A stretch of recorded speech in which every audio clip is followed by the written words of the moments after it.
សង្វៀនជលមន់មួយកន្លែងនៅស្រុកស្ទឹងត្រង់បើកលេងយ៉ាងអនាធិបតេយ្យក្រោមការបើកដៃពីសំណាក់សមត្ថកិច្ចមូលដ្ឋាន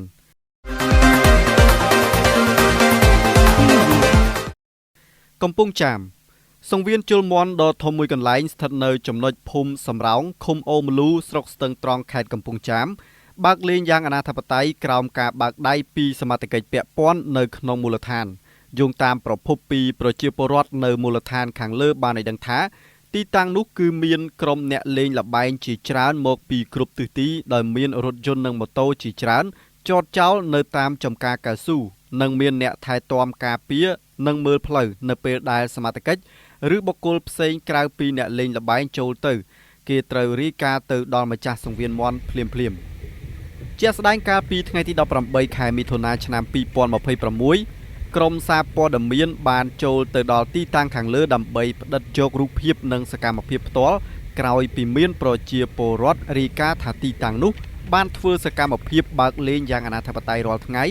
ដោយមិនមានសមត្ថកិច្ចឬអាជ្ញាធរមូលដ្ឋានហ៊ានធ្វើការបង្ក្រាបនោះឡើយបន្ទាប់ពីក្រុមអ្នកសារព័ត៌មានបានជួបប្រទះនឹងឃើញរថយន្តជាច្រើនគ្រឿងដែលបានចតចោលនៅតាមចំការកៅស៊ូនិងមានក្រុមអ្នកលេងល្បែងជាច្រើនចូលទៅដល់សង្វៀនជលមន់នោះក៏បានរាយការណ៍ទៅលោកឧត្តមសេនីយ៍តូហេងវុធីស្នងការនគរបាលខេត្តកំពង់ចាមលោកបានបញ្ជាទៅឲ្យលោកវរៈសេនីយ៍ឯកអែមវឌ្ឍនាអធិការដ្ឋាននគរបាលស្រុកស្ទឹងត្រង់ចាត់វិធានការបន្តិចក្រោយមកលោកអធិការក៏បានឆ្លើយតបមកវិញថានឹងចាត់កម្លាំងទៅគោលដៅដើម្បីធ្វើការបង្ក្រាបផ្ទុយទៅវិញកម្លាំងសមត្ថកិច្ចរបស់អធិការដ្ឋាននគរបាលស្រុកស្ទឹងត្រង់ពន្យាពេលជាច្រើនម៉ោងគឺមិនមានកម្លាំងណាម្នាក់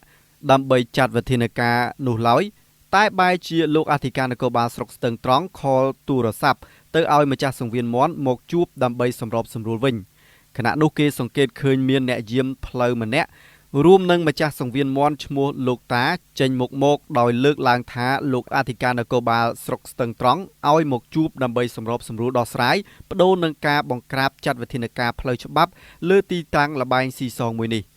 ពលរដ្ឋនៅមូលដ្ឋានខាងលើលើកឡើងដែរថាទីតាំងសង្វៀនមន់នេះគឺគ្មានអាជ្ញាប័ណ្ណឬសមត្ថកិច្ចជំនាញពាក់ព័ន្ធណាហ៊ានបង្ក្រាបនោះឡើយខណៈដែលពួកគេបានបើកលេងល្បែងយ៉ាងអនាធិបតេយ្យក៏ក្រឹកក៏ក្រែងហូរកញ្ជ្រៀវដោយគ្មានញញើតច្បាប់នោះគឺដោយសារតែមានសមត្ថកិច្ចនិងអាជ្ញាធរមូលដ្ឋាននៅពីក្រោយខ្នង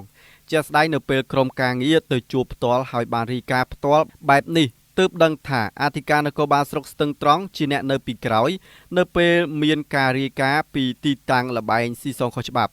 លោកមិនចាត់វិធានការបែរជាទៅសម្របសម្រួលឲ្យម្ចាស់ទីតាំងសង្វៀនជលមន់ទៅជួបចរចាដើម្បីដោះស្រាយកុំឲ្យសមត្ថកិច្ចចាប់បង្ក្រាប